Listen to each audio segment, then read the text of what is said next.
Hello दोस्तों, स्वागत है आप सबका सीएफसी के इस वीडियो में। इसमें हम सिर्फ और सिर्फ एक ही टॉपिक के बारे में पढ़ने वाले हैं जिसका नाम क्या है? पदार्थ। पदार्थ का दूसरा नाम द्रव्य भी है। इसको मैटर या फिर सब्सटेंस भी कहा जाता है। डेफिनेशन जैसा कि लिखा हुआ है, प्रकृति में पाई जाने वाली हर वो वस्तु जिसका कुछ ना कुछ द्रव्यमान हो तथा स्थान घेरती हो। प्रकृति में पाई जाने वाली हर वो चीज जिसका कुछ ना कुछ क्या हो, द्रव्यमान हो। हमारे हाथ में आपको ये दिख रहा होगा एक मार्कर है, इसका कुछ ना कुछ द्रव्यमान होगा, भले ही 2-4 ग्राम 6 ग्राम 8 ग्राम हो, लेकिन कुछ ना कुछ द्रव्यमान है कि नहीं है। अच्छा, यहाँ पे रखने पर दिख रहा है सर कुछ ना कुछ स्थान घेर रहा है, मतलब ये क्या है? पदार्थ है। एग्जाम्पल के बारे में अगर बात करें तो क्या हो जाएगा? सबसे पहले मार्कर, हमने एग्जाम्पल में लिया मार्कर, तो ये क्या हो जाएगा? एक एग्जाम्पल मार्कर। अगला एक एग्जाम्पल, ऐसा आपको लग सकता है कि वो एक पदार्थ नहीं है, लेकिन फिर भी वो एक पदार्थ है। अभी हम बता रहे हैं कैसे है। वायु। एक गुब्बारा लीजिए, उस गुब्बारे के अंदर आप क्या भरिए? वायु भरिए, तो उसका कुछ ना कुछ द्रव्यमान होगा कि नहीं होगा। और बाहर से देखने पर आपको पता ही चल जाएगा कि उसके अंदर क्या भरा हुआ है? वायु भरा हुआ है। ये आपका शुरू में पिचका हुआ गुब्बारा है, बाद में जब आप वायु उसके अंदर भर देते हैं तो आपके गुब्बारे का आकार कैसा हो जाता है? कुछ ऐसा हो जाता है। मतलब उसने कुछ ना कुछ स्थान घेरा, तभी तो इसका आकार बढ़ा, और उसका कुछ ना कुछ द्रव्यमान होगा कि नहीं होगा। भले ही कम हो सर, लेकिन कुछ ना कुछ द्रव्यमान होगा। अब इसको 3 पार्ट्स में डिवाइड किया गया है। इसकी अणुओं की व्यवस्था क्या है? पदार्थ को उसके अणुओं की व्यवस्था पर कितने पार्ट्स में डिवाइड किया गया है? 3 पार्ट्स में डिवाइड किया गया है। सबसे पहला पार्ट है ठोस, अगला पार्ट है द्रव, और अगला पार्ट है गैस। ठोस को सॉलिड कहते हैं, द्रव को लिक्विड कहते हैं। द्रव्य नहीं है, द्रव है, यह है द्रव्य।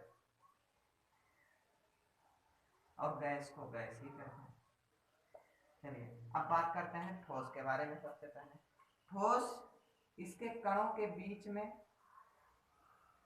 दूरी बहुत कम होती है। अच्छा, कणों के बीच में दूरी बहुत कम है, मतलब आपस में चिपके हुए हैं।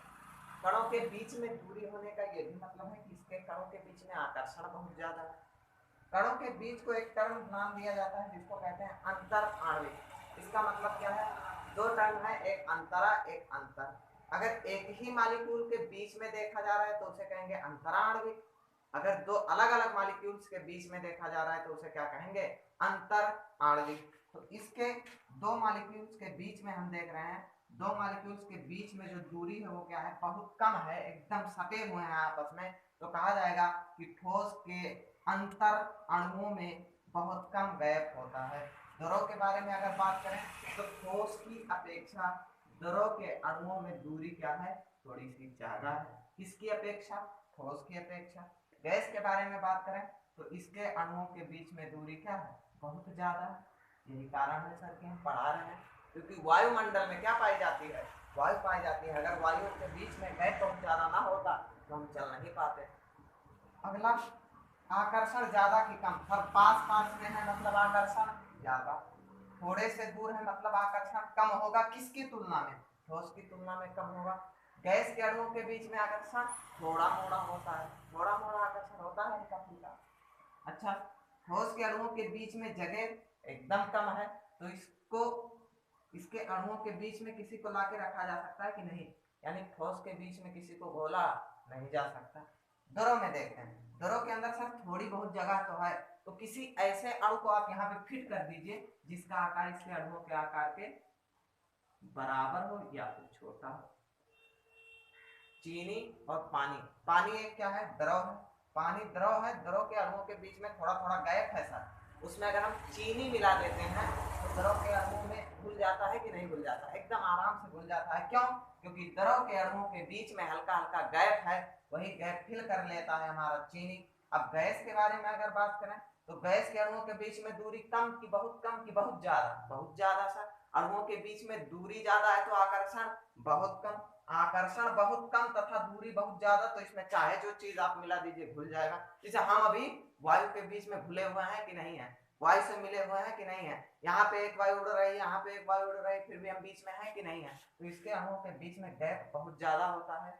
गैप मतलब खाली स्थान, खाली स्थान बहुत ज़्यादा होने की वजह से इसमें आसानी से किसी भी चीज़ को घोला जा सकता है। अब ठोस, इसके बारे में क्लास 12 में एक चैप्टर है जिसका नाम है ठोस अवस्था, उसमें आप पढ़ेंगे। इसके बारे में आप हायर क्लासेस में पढ़ेंगे। गैस के बारे में आप क्लास 11 में टॉपिक है गैसियस स्टेट, उसमें पढ़ेंगे।